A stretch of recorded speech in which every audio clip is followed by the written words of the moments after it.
kulanti wacan u wanaagsan daawadayaal meel walba aad joogtaan iyo weliba si walba aad noo maqlaysaan kusoo dhawaada barnaamijkeena Salmaan Show maanta yaa marti ku ah waa Ustaad Darwiish oo dadka Soomaalida si weyn ay u yaqaanaan gaar ahaan ganacsatada iyo weliba dhalinyarada barnaamijka ama suuqa sarifka aad ku jirta ee forex loo yaqaan isla markaana macallin ka ama baraka akademiyada Darwiish Academy waxa uu fadhigiisu yahay magaalada ama dalka Malta Sweden-na waa uu joogaa Istanbul ayuu nagula sugan yahay arrimo fara badan ayaan wax ka weydiin doonaa oo suuqan kamid ah ayadoo aan ognahay in sanadka 2020kii dhibaato fara badan ay ku dhacday dadka Soomaaliyeed oo ugu horeyso in lacag fara badan dad shakhsiyaad lacagahooda ay diibeen isla markaana ilaa haatan aan la ogeyn meel ay lacagahaas ay ku dambeeyeen barnaamijkaasi oo forex ahaan loogu sheegay dadka in loogu shaqeyn doono malaayiin dollar ayaa ku maqan oo magaalada Istanbul aynu joogno naftirkeeda lacag fara badan ayaa ku maqan Nairobi Muqdisho iyo meelo kale aad u badan barnaamijka ayaan ku lafaguri doonaa su'aalo kala gedisan ayaan barnaamijka ka weydiin doonaa iyo akademiyadiisa iyo waxa ay qabato Ustaad Darwiish ku soo dhawow ma santa walaal qaaliga Allah markuu ugu horeysa waxaan kugu soo dhaweynaynaa magaalada Istanbul ku soo dhawow Istanbul jawigeeda ka war magaalada soo aragtay aad ba xaqiiqatan u helay jawigeeda cimiladeeda marka waliba noqoto waxa way dhanka nolosha iyo hawadeeda iyo waxa way bulshada iyo waliba jaaliyada Soomaaliyeed waxa way xaqiiqatan sawir qurxoon baa iga soo baxay ganacsato badan waa joogtaa ganacsato badan waxa way wadan aad waliba xataa waxaan dhihi karaa waxa way Dubai hadda aad waa laga soo guuraya waxay noqon doontaa xarun maadaama Yurubna u dhowdahay wadankii u dhowdahay meel ay ku taalo istaraatiijiya de wadankana aad u horumarsan yahay hadda markaad fiirisid dhan walba de ganacsato badan oo Soomaaliyeedna aan ku arkay meel walba la iskaga yimaado waxa way qurbe haday noqoto fikirro badan oo aanan dhanka ka jirin halka ka jiraan marka waxaan dhihi karaa Soomaalidu waa dad dhiiran waa meel waxa way xaqiiqatan aan aad uga helay aad bay soo jiiday sumcadda wadankan hal ilaa shalada Soomaalida wadamo fara badan markay tagaan xoogaa waxa laga yaabaa sumcadda wadanka wadamadaas inay ku ciyaaraan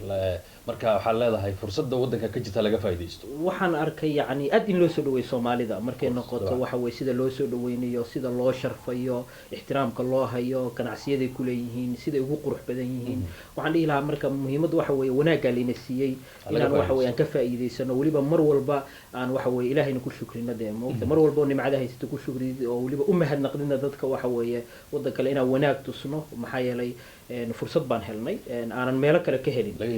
marka waana fursad dadka kale oo naga dambeeyana si uga faa'iideystaan anaga inteena ku soo hormarto joogtaan waa inay wanaag badan tusaan sawir inkastoo hadda ma sha Allah sawir wanaagsan ba ka arkay haday noqoto ganacsiyada haday noqoto waxa weeye fikirada dhalinyaro waxa arkaysa aad u daayaro waxa weeye ganacsiyo leh hammi dhanka guuxayo fikirro waaweyn marka waxa dhihi kara xaqiiqatan Soomaalidu wax badan oo wanaagsan u baahan in la soo bandhigo baa jirto qarsoon laakiin badi waxaan aragnaa sawirro khaldan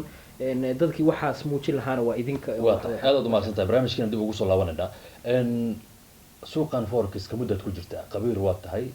dadna wax barta akademiyada Darwiish Academy dad fara badan ayaa ku xiran oo ka aflaxay oo haatan suuqan forex ku jira markuu ugu horeysa bulshada Soomaaliyeed maxaad wax uga sheegi kartaa suuqan forex la yiraahdo horta waa maxay sidiisaba horta marar badan waa qeexay waan ka hadlay waxa aad dadka igu xiran waa dadka suuqa ku jira forex-ka muddada badan aan ku jirayna waxa horta markii hore waxaan ana qol isku xiray inaan aqoonta barto oo waqti geliyo juhdi geliyo muddadii u horeysay oo dhan oo wax akademiyada maanan furin dadka koox yar baa kadib qabtay oo asxaabtii iga agdhoweyd ahayd baan soo saaray kadib waxaan arkay in iyagii kamera dhalano maanta qaarkood ay forex ku jireen ay sii dalaceen oo meelo kale aadeen oo ku jiraan oo waxa way ka ganacsadaan intii kalena ay forex ku jiraan maanta horumar la taaban kara ka gaareen marka waxyaabihii aan inta aan waday aan arkayay waxa weeye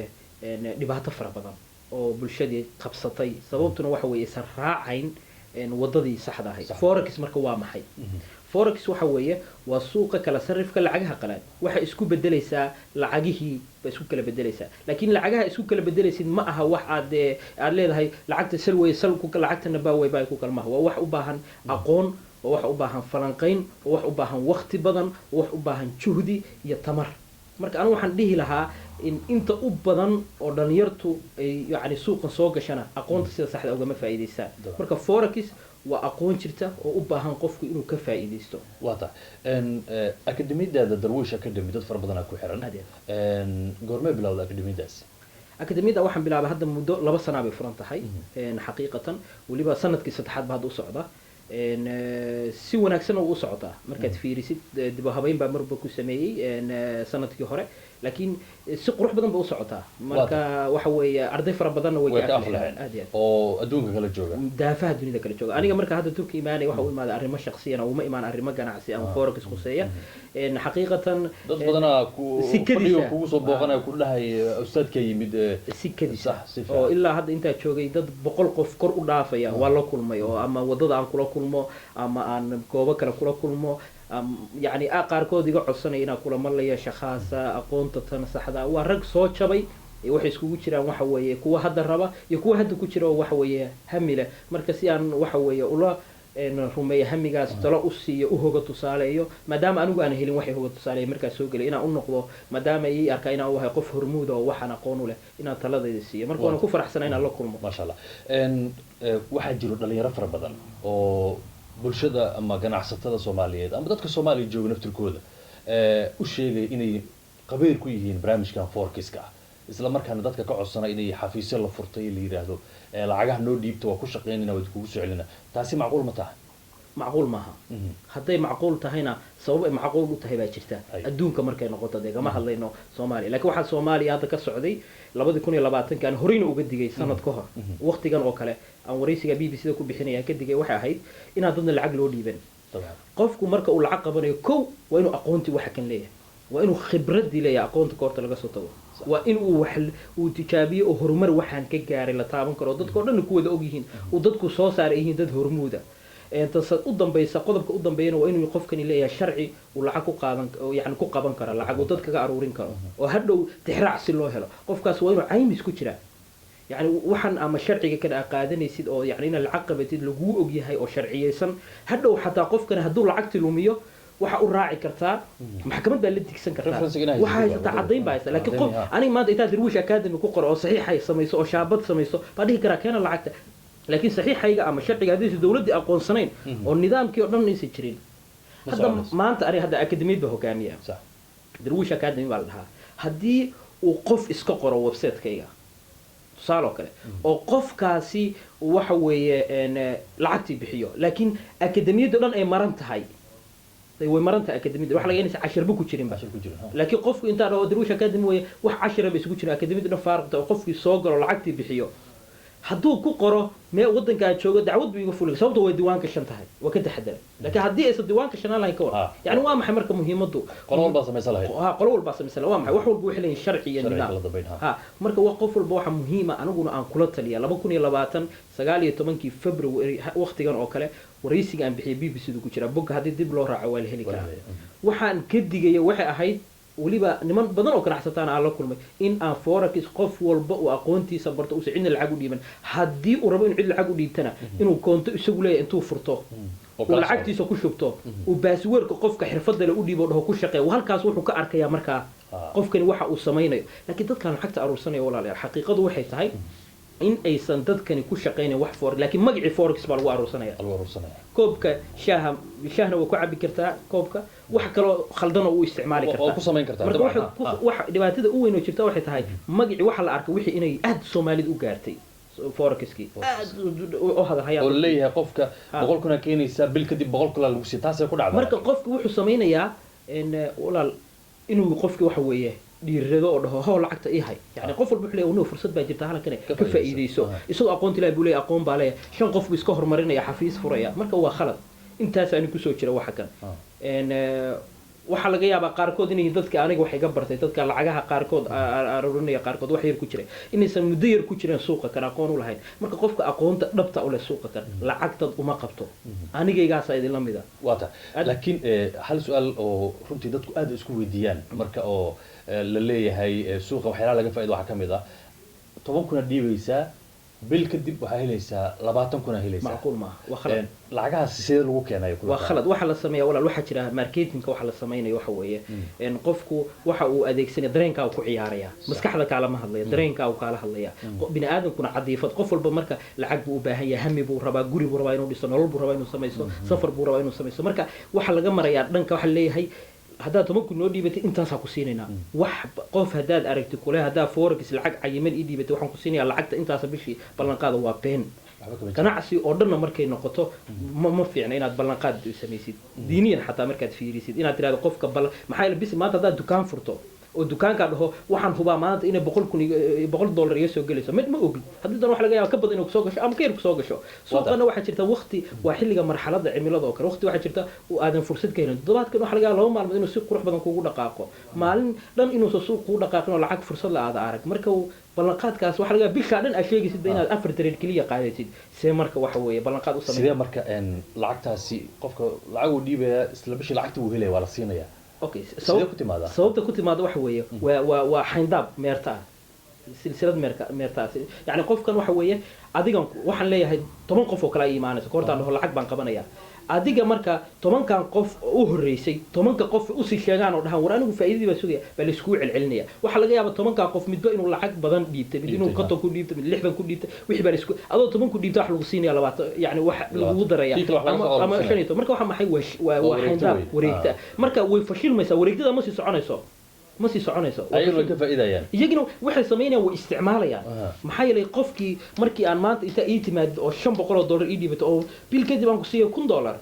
qofkii dadkii familkaa ka bilaabaysaa ama gabadha odageeda ka bilaabaysaa ninku xaaskiisu ka bilaabaya walaalihiis buu ka bilaabaya war halkan waxa arkay nimce keena lacaga halkan geliya kadib waxa arkaysa in familkii oo halka dhaqaalahooda hoos ugu dhaco 5 qof markay 5 kale ay weydo kadibna saa ku khasaaran waan la kulmay dad badan oo saas waan uga digay marka dadka waxa way lacagtoodii baa la isku celcelinaya inta lacagta la isku celceliyo iyaguna ka faa'iideysanayaan gawaari bay ka gadanayaan guriyay ka gadanayaan nolol kale ka samaysanayaan waxyaabo kale ka samaysanayaan laakiin diiniyan ma habboona waxa muhiim waxa way marka lacagtu waa dhamaanaysa laakiin waxa muhiim aanu aad ugu dadaalo waa sumcadda qof walba dhaha hadda ardayda xataa kaga diga sumcadiina ilaashada qof signal ka iibina wax kale hadda waa furan kartaa dadku waxa bari kartaa kadibna waxa way waqtigaagiiba u horeysaa iyo juhdigaaga waad ka qaadi kartaa markaas lacag waa ingelina ay bixinayaan laakiin hooyo maskiin oo caano iibinaysa waxa way lacag laga soo aruurshay aad ku meeratay xataa moralkan ku siinayn xataa marka waan uga digaa dadkaasna lacagta say sameeyaan waa taas laakiin aakhirka way fashilmaan aad iyo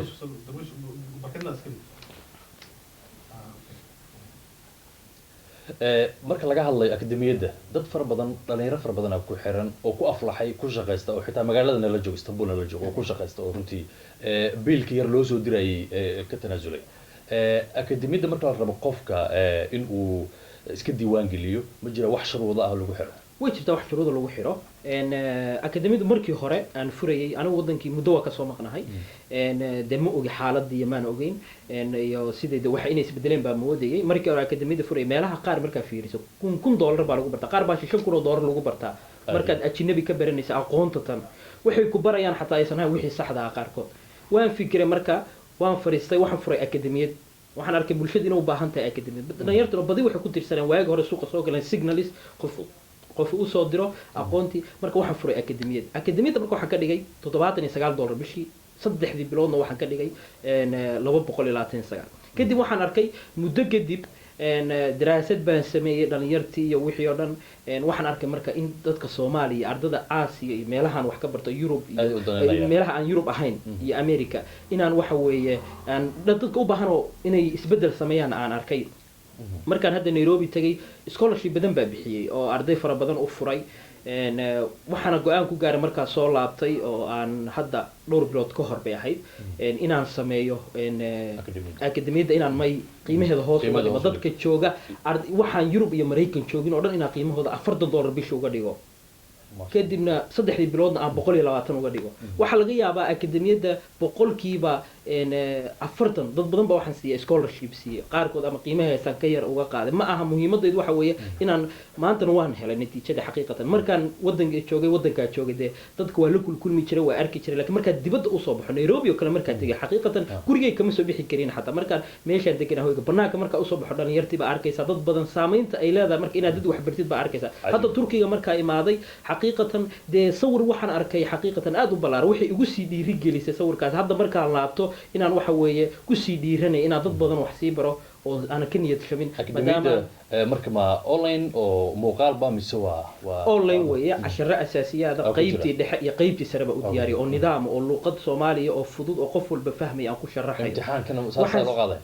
waxaan sameeyay saddexda markuu qof ka soo baxo waxa jira qol aan website-ka ku xiray marba akademiyada marka dambe kor baa waxbaan ku daraa qol baan ku xiray qolkaasi waa qol aan ku diro ardaydu ku wada hadlayaan sid abiyaan ku diraa saaga u dambeysay anoo waxa weey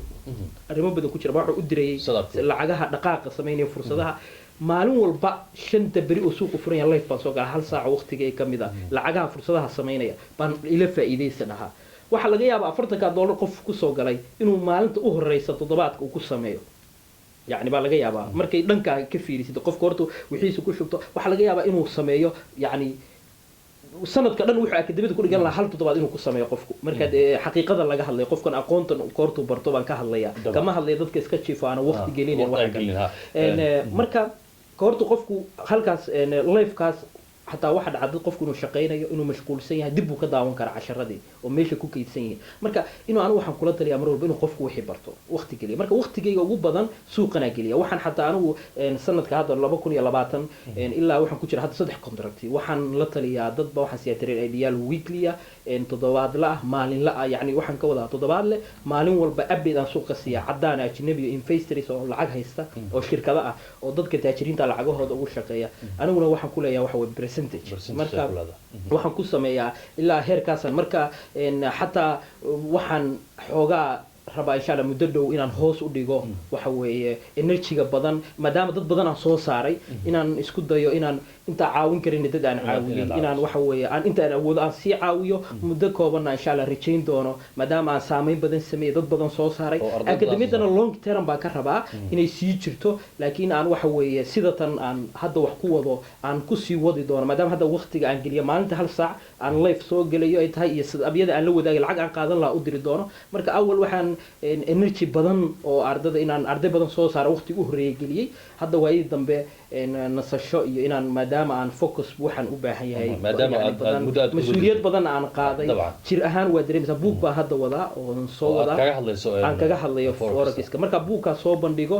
safaraan qaban doona duurar oo waxa weey hadda covid-19 ka 2020 niga soo galay ha badan baa sameyn doona waxa weey safarada aan bixin doono marka inaan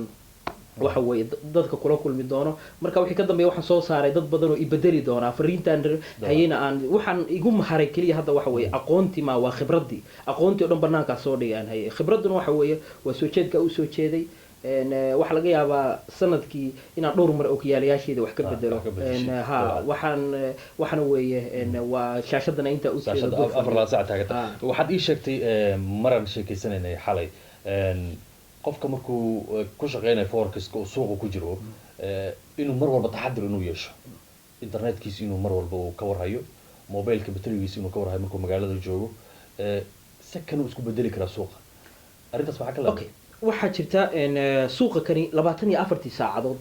bay maalinta ka kooban tahay 24 saacadood marka kala bertid 12 saacadood aad tiraahdo marka si kala bertid saac mar walba suuqu qaabkaas isku bedelaa 8 saac marka si kala bertid 4 saac marba marka dambaysa waa time frame ka xira marka high time frame iyo low time frame waxa 12 ka saac isbedelo waa high time frame ka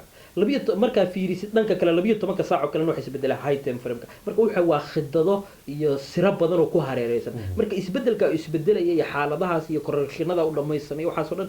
banaanka u bixi kartaa safar baa geli kartaa waxyaabaha aan marka aan badanaa boorsadeeda aan laga waayin waxa kamid ah wax walba ay ugu jira boorsada waxa laga yaabaa in wax walba oo aan u baahna agab haday noqoto battery kale oo kayd ah haday noqoto wixii dhan bay ugu jiraan sababta waa inaad leedahay taxadir yani waxa dhici kara yani ma ogid waa inaad dabka ka dhamaan kara hawlo kala kugu soo food yeelan kara traffic dheer baa geli kartaa waa inaad marka haysataa waxa agabkaaga dhan ku laakiin qofka safar soo geli kara hadda safar soo gashay sidee wax ku maareynaysaa safar baan soo galay anoo safarka soo galay waxa weeye inta aan safarka soo ahaa wali waxaan soo baxay isniintii baa soo baxay marka gelinka hore suuqu aad intaan waxaan imaaday adigu qalbihii habeenkii baa soo baxay inta hore oo dhan fursadaha waa la socday marka imaadayna de suuqu maalinta u horeysa uu isdiyaarinaya momentumki laakiin waxaan fiiriyay jimcihii waxaan fiiriyay lacagaha fursadaha toddobaadka dambe waxaan arkay lacaga inaysan aad u diyaarsanayn waxa jira lacag isniinta dhaqaaqayso oo kale lacag isniinta dhaqaaqaya toddobaadka bilowgiisa soo diyaariyaan marka goortaan adigu imaaday xasilo iyo xilli dambe bay xoogaa lacaga dhaqaaqeen euro USD baa kamid ahay lacagaha toddobaadkan oo dhan haystay xalay baan iska sii daayay iska fasaxay meeshaan rabay ii gaartay marka qofku wuxuu samayn karaa markaas oo kale ama safar uu gelayo kale diyaaradaha qaar waxaa jira internet qaar waxaa jira waxa weeye aan lahayn marka mar walba taxadar hadduu safar gelayo cirka qofku internet lahayn safarka dhulka qofku mar walba internet uu helaya inuu iska daayo uusan wax tireera qaadan ba kula taliya hadduu safar hawada geliyo Soomaalida markaad fiiriso suuqan percentage intee laga ay kaga jiraan waqti waxa suuqa barka ku jira dadku markay dhahaan maxaa ku jirta andho forex ay yaabi jireen baa jirtay ay dhihi jireen waa maxay forex ninka waa nuwaalan marka badi waxa dadku kugu tilmaamaya markaa ka duwan tahay inaad qof waalan ama wax ka duwan laakiin waxa dhahay hal hays ba waxay ahayd waxay raahday waxa arki doontaan maalin guri walba oo Soomaaliya ya waa 2 sano ka hor markaas ala guri walba oo Soomaaliya laga heli doono forex way dhacday ma sha Allah inay meesha isla hooyooyinku meesha hagbadaha ku sheekaysan jireen forex ka sheekeeyaan bay gaartay heerkaas marka waxa dareemaysaa marka saameyd laakiin si khaldan bay ku gaartay waa ka xumahay waxa ahayd markaan arko maamooyinka kale waxaan ku dhiirigelin jiray carruurtooda inay waxaan bartaan ay waqti geliyaan hadday maamooyinku awoodaan inay bartaan inay maadaama de chance badan ay helayaan dhalinyarta qof walba kula talinaya arko waxaan waqti geliyo waliba dhalinyarta dhibaatada ugu weyn marka jirta waxa weeye aan laba u kala qaada dhalinyartii dadii waa dad wadankii jooga Afrika Soomaaliya waliba wadankeeni jooga dadna waa dad jooga Europe dadna waa dad jaamacad u soo baxay dhibaatada ugu weyn oo dhalinyarta haysata waxa weeye hami baa ku jira badan horta hamiga badan oo ku jira bay waxay rabaan muddo yar oo kooban inay ku rumeeyaan waxa laga yaabaa qofkii inuu rabo isbedel inuu guursado inuu guri dhisto inuu familkiisa caawiyo inuu meel ka soo baxo marka degdeg laguma gaaro isla markiina capitalna ma hayo uu lacagta ku sameyn lahaa hadduu capitalka hayo lacag xoogan hayana aqoonti ma hayo marka xoogaa wixii oo dhan ba isdiidan haddaa taladii siisidna in yar baa qaadanaysa qofku waxa la yiri marka meel u cadahay meel ka madow waxa u cad kaliya buu fiirinaya qofku waxa laga yaabaa tala dad badan oo la talinay lacag dad ha u dhiibanina baa maanta dib igu soo laatay oo tala kale i weydiinaya marka muhiimadu waxa weeye dhalinyarta Soomaaliya joogta aqoonti waa hayaan waxaan ku jeclaa waliba hami dhalinyaro aan wali quusan baa haya oo arka waxa weeye oo maanta suuqan ka shaqeysta qaarkood oo u rumoobay riyooyinkoodii iyo kuwo isdhiibay oo quusay sababta keenaysa caqabada u weyn waxa weeye dhaqaale yari baa dhalinyarta haysa waxa laga yaabaa percentage ugu badan ma shaqeeyaan hadda waxaan la tacaalayay inaan raadiyo dad waxa jira investors oo lacaga bixiya marka lacagahaas hadda inaan waxa weeye aan sameeyo nidaam ay waxa weeye ban ku mashquulsana waa raadinay laakiin hadda wax ay xunta maan lahayn kuwa kale waxa lacag bay ku xiran shuruudo badan weeye qaabab kale lacag bay ku xiran qofkaas inuu bixiyo laga qofkaas lacagta inuu sa awoodin waxa rabay marka lacag yar inay awoodaan inay bixiyaan laakiin wali waan ku guda jiraa waana raadinayaa intaasna u dadaalayay dhibaatada weyn marka aan kula taliyo hadda talooyinka u soo jeedo waxa weeye war intiina isfahmayso isku magaalo joogta ama isku xaafad joogta ama isku family isku taga afar shan iskugu taga 10 iskugu taga hal koonto qabsada idinku lacag ku shubta midkiina ugu weyn oo mas'uulka ah u dhiibta lacagta ha ku shubo يعني وسلي جوكتان بس وردينا واو ده هيسان إسكال قيبية أفرتيناس مدي لندن سيشن لبا لندن سيشن هكشقيسه لبا نيويورك هكشقيسه لبا هبينكي وهسوي كده يعني جدول نوع عاصة سميسه كنت ذا كوري هل استراتيجية استعمال مركا عدودي نبى اسكو درتين عقلي نبى اسكو درتين أقونتي نبى اسكو درتين لكن maxaa isku keenay waxa laga mid walba aqoonti inuu gooni u baran karo laakiin dhaqaalihi markay isku geeyaan in yar qofku $200 iyo $500 iyo la soo ordaya isagoo dadaal iyo degdeg wax samee suuqana wuxuu u baahan yahay akhlaaqiyad iyo nidaam wuxuu u baahan yahay inuu qofkii waqti cayiman galo lacag cayiman faa'iideysa markuu baxay iskaga xar hadda aniga faa'iidooyinka soo xigto iska soo tagay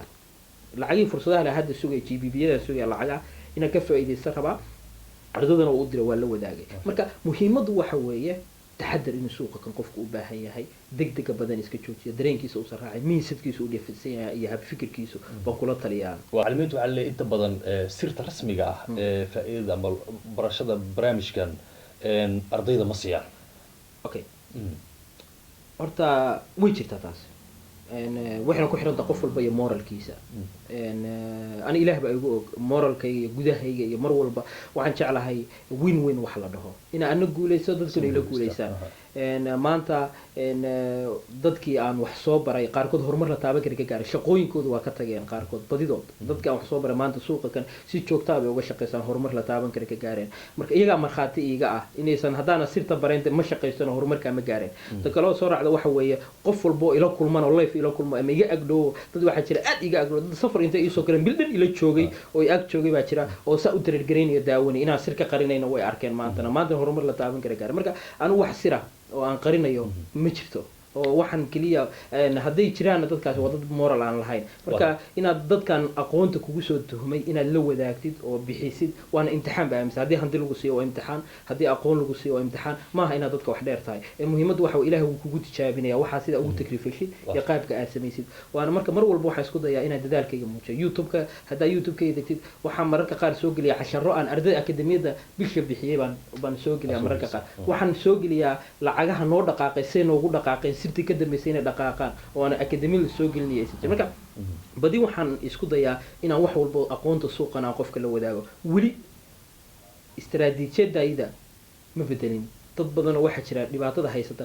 bedbedelaya qofkuu ku wareeraya anigu waxaan adeegsadaa marka waxa la dhaho akhlaaqiyaad inaad si taxanaa joogtaa suusa qofkan kuugu wareerin qofkii ilaa maalinta suuqan soo gala ilaa hadda yaqaanaa dee hal wax baan isticmaalaya iyo hal qaab igumana wareeraya igumana dawaqaya dad badanna hadda aaminsan anigu waxaan aad uga shaqaystaa waa suuqan forexiska faa'iidada ugu badan ka samaystaa ka shaqaystaa nolosheeda ka dabiraa qof walbana waxa weeye oo aqoonta u baahan ku caawiya ku hagaa gabagabaan ku dhownahay su-aasha ugu dambaysa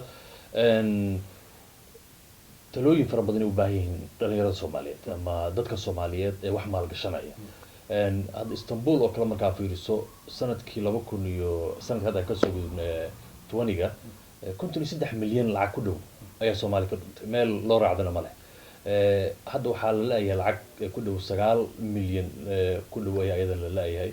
nairobi lacag fara badan malaayiin ah ayaa runtii meel ay ka baxday lillahi dadkaasi lacagahaas dad Soomaaliyeed oo hooyo caana gadaysi waxyaalahaas ay ku maqan tahay talada ugu dambaysa aad siin lahayd dadka lacagahaasi ay haya ama ha ku shaqaystaan ama bitcoin ha ugu shaqaystaan ama sigala ugu shaqaystaan iyo faamila dadka lacagta ay ka maqan tahay talada maxay tahay taladeedu waxa weeye inta digi kale waan digi horena waa uga digi waxaan oo dhicin hees waxa jirta dhahaysa dadka waxa ugu ayaan daran ninka dadka ugu ildheer baa ugu ayaan daran waxa lala arkay in baa isaguna u muuqdeen waxa ii muuqda waxa dadka markaa u muuqda sababta ma aha heestaas marka la fiirinayo ma aha qofku inuu wax walba waayo arag ku yahay laakiin waxa laga hadlayaa qofku wax walba waxa uu khibradda uu ku dhex jiro inuu waayo arag ku yahay marka waxa aysan dadku arkayn buu isagu arkaya marka waxaan arkayay waxyaabahan oo dhan waxa u jeeday forex sidaa maanta cash la timaadeen ma jiro maanta dunida hadda markaa fiirinaysa hadda markaan airport ka soo baxay oo soo socday Istanbul oo kale su'aal baa la weydiiyay waa lagu weydiinayaa moogta hadda ayba kuursanaysaa sax yani waxa la baarayaa wala ila hadlay waxa la yiraahday okay ma xaga u socota halkaas lacagta la weydiiyay marka imisa lacag wadataa lacagta badi kaarba ku tayin ma iyo marka soo baxay airport ka soo baxay Talyaaniga mise maalta marka ka soo baxay marka waxa la weydiinaya yani waa ogahay baa sharciga 10 ka badan in airport ka lama mari karin baa kadib waxay dheen okay ma santahay dama ogtahay sharciga yani marka waxa weeye sharciyada yurub waxa inaad 10,000 ka badan aadan waxa weeye kala soo bixi karin markaad fiirisid sharciyada qaabka u degan marka waxa weeye dadkan waxay yimaadeen marka Soomaaliya tagan Soomaaliyana waa ogtahay waa jaantaa rogande wadankii waxa weeye inta doontaa dhigan kartaa bangiyada cid ku dabagelaysa ma jirto control ma jiro xafiis ba iska furanaysaa lacag iska soo qaadanaysaa halkan Turkiga qaabka jirtay waxa uu mataqaan lacagta guriyay taal broker ku ma jirin waxa kale cajiib ah lacagaha qaar ayagoo boorso ku boorso airport baa laga soo degayaa yani waxa la gelinayaa guri baa lacagta la gelinayaa de forex guri ma aha forex waa digital waa online ma garatay lacagta tan forex lagu maridin أنا رنت إيدين شيء وأنا كور قبي أنا وانا أوجا ولا السعودي وحول والبا يعني واحد قفكم مركو حرفتي سكوتشنا وسبب أوجد جيلا ورا العقتي ندها ودي بيننا أنا قد جي ولي جينا وأنا قد جيان بي سدح توريسة يعني كيف حني العقت نقوليه تلا قاب كلا أنا لو قلت كريفاي وحل الجلية وحيابك كلا إن ودمضة تندبو وحوي دجال قدو كدعين وحوي علاضو سيد ليبيا أو كلا دولار كذا وحيابك كلا العجها اللي جلني اللي كلا هبيني ما أهين وحقصية فوركسك waxyaabo waxa la gelinaya kale oo real estate ka qaabab kale la gelinayo loo doomaray aakhirkiina dad ajnabi ah lacagtan dhacay ma ahayn waxa weeye wax ma aragtay qaybteed wali hadii la sii daba kalo si sharci loo sii daba kalo meel lagu hagaago baa jiri karta laakiin de bulshada dhibaatada weyn waxa wixii si sharci kuma aysan bixin meel ku daba galaana ma hayn sababta maxkamad caalami ah tagto tiraade lacagtan waxa u baahanahay in la soo celiyo sharcigeeda ku bixisa lacagta kale teeda kale brokerku marbu ku doodi karaa xataa moogta brokerku wuxuu ku doodayaa marka qofka kan aad lacagta u dhiibaysid waa inaad weydiin hadaad weydiin lahaa brokerku waxaan gelinaya qaabku u gelinaya ilaa waxaan brokerku waa dalaal adiga suuq idin dhaxay oo meesha lacagta gashanaysay marka haddii aad dhihi lahayd mas'uuliyadeedii lacagta waliba dadka lacagta soo aruurinaya hadday mas'uuliyad qofka ay lacagta u dhiibayaan cadaadis saari lahayn dhihi lahayn natus meesha lacagta gelinaysay taasna iyaga ka gaabiyey marka lacagtan lacag guryo daalay bay ahayd lacag si khaldan loogu tagrifalay bay ahayd haddii hadda lasii daba kalena raad laga heli karo weliba aan ku dhiiri gelinayo inaa waxa weeye ay taxadar badan muujiyaan oo dad xirfad u dabagalaan marka anigu taladaydu waxa weeye si foolxun bay lacagtaas ku baxday anigu markaa Nairobi tegayay xaqiiqatan waraysigay waxaan ku beegay maalinta safarey because of arrimo aniga shakhsiyan quseeya baan ku beegay waraysigaas waxaan la kulmay niman ganacsataa baan la geeyay waxaan la joogay muddo 2 saac habeenkii oo kala hadlay arrin lacag baa ka maqnayd oo lacagtii Nairobi lagu dhacay oo ilaa 80 milyan gaaraysay waxay raadeen wanimayo lacagtiina talama iga rabtaan la soo baxa qof familkiina u dhiibta lacagta tan ha idin hayo aydu ku shaqeeyo way iga diideen waxay dhaheen bal waan sameynana waa arkina ninka waa nin mas'uul ah halkan nugula tukada warta salaad qof imisa tukado de wax khiyaameynayso ruminaysa marka dhibaatada ugu weyn oo sameynaysa waxa weeye ma aha qofka mas'uul lacag marka meesha soo gasho waa xasaasiyadna waa laga fogaada mararka qaarna waxa weeye in maalintiisa waxa ka bartay oday wuxuu ku leeyahay gacantaada midib yes waxa ay sameynayso yes ogaa gacantaada bidix waxay sameynaysaa yes ogaa gacantaada bidix marka micnaheedu waa maxay in la isku kalsoonaado way fiicanta balse waxa ka fiican in la isku kalsoonaado marka taladaydu waxa weeye nimanka aan siiyay way soo waceen ilaahay wuxuu qadaray BBC da waraysi ka bixiyay 19 waraysiga 2 bir kadib baa la soo daayay 2 bir kadib in lacagti la dhaco la yiraahdo waa la dhacay lacagti ninkii dhan baa leeyahay qolo kale la kulmay waliba qoladaas aan talaan siiyay iyagana waxbay ka soo xigteen lacagti laakiin aakhirkii waa laga wada dhacay dad kale waxaan ogahay aniga iga agdhow oo waxa weeye aniga damceen lacag diibaan aan ka diiday oo ila kulmay oo si walba ii maray ay raawni lacag aan uma qabtee waxa doontaan hadda ay siinaysaa isku day inaad waxaan barataan waqti gelisaan marka mar walba talaan anigu soo jeedinay inaan lacag cidna aysan cid u dhiiban waxa weeye taladayda ugu dambeeya aan siinayo waa la idin khiyaamay yaa mar dambe la idin khiyaamay waa la idin hoday yaa mar dambe la idin hoday haddaad rabtid inaad cid lacag u dhiibatid qof xirfad leh hadduu ku yimaado rabtid inaad lacag u dhiibatid oo aadan xoogaa dhaga adag tahay qof dhaga adag tahay isku day yani dhaga adag waxa ka maqlaa aan taladayda qaadanayn hadda oo wali rabtid ku gagabaysa inaad cid lacag u dhiibatid broker furo magacaaga ku qoro sharciyadaada waxaaga dhadir brokerka adigu kaarka lacagtaada ku xiriiri qofka xataa baasweerkii wakaayo usernamekii shaqee halkaas kaala soconaya forexna basica baro si aad qofkan ula doodi tira lacagta meel khaldan ku socotaa ka bax ama marka taladan siinay waa taas oo awoodo inay waqti haya aqoonta waqti geliya maalinta hada 2 saac gelisid baa leeyahay waa kugu filantaa 2 saac da maalinta gelisid waxa leeyahay xirfad inaad baratid ama wax inaad baratid muddo 5 sano ama maalinta 1 saac gelisid muddo 5 sano waxa noqonaysaa khabiir baa waxa ku noqonaysaa lagaaga dambeeyo oo horumar taaban kara ka gaaraysid kuntiyo kunaanadkii marka qof walbo waxaan kugula talinayaa isku day inaadan haddaa wax maqashid ama aragtid ama suud inta la idin soo gashto meel la idin soo fariisto la dhaho keena lacagtii inay dadka u dhiibantee ama aynan qiimeyn qofka ha qiimeynina muuqiisa iyo waxa uu qabo iyo social media maanta oo la isku qiyaamo xaqiiqda marka ha qofka anigu labiska labisanayo wuxuu yahay yani wuxuu yahay ma ay aha yani de waxaan ka hadlayaa wali dadka ku soo hoos qabay anigu wuxuu yahay xarag waa jeclaa inaan labisto laakiin igama aha business ahaan markay noqoto inaan dad ku qiyaamo ama ku dhaco laakiin dad waxa jira suudku u adeegsan ama dharkii intay isku soo qurxiyaan dadkii inay lacag ka aruuriyaan ama gawaari qurux badan soo qaataan ama waxa marka taladaydu waxa weeye social media waxa ku arkaysa sawirka la intusay ma aha sawirka saxda ah sawirka saxda ah waxa weeye wuu qarsoon yahay dadkan waxay adeegsanayaan ama wajiyada adeegsanayaan aqoon baa leh aqoontooda waxa laga yaabaa inaysan waxba u lahayn khibrad aysan suuqiiba ka shaqeynayn kaararkoodii barayihiin ama waxba aqoon suuqan horumar kala marka taladayda aan kula talnay waa maxay haddii aad rabtaan inaad suuqan horumar ka gaartaan la taaban karo aqoonta barta waqti geliya qofka wax ka beeranayso talada ka fiirsanaysid nafiir khibradiisa dib u raacay taariikhdiisa dib u raacay intuu xirfadan ku jiray dib u raac waxa weeye inuu waxa weeye sumcadiisa iyo inuu yahay qof wax khaladaad soo sameeyay suuqa kana marka muhiimaddu waxa weeye qofka aad ku deeganayso aqoonta ka beeranayso inuu yahay qof nadiifa ku hagaya ku caanbaxay waxa weeye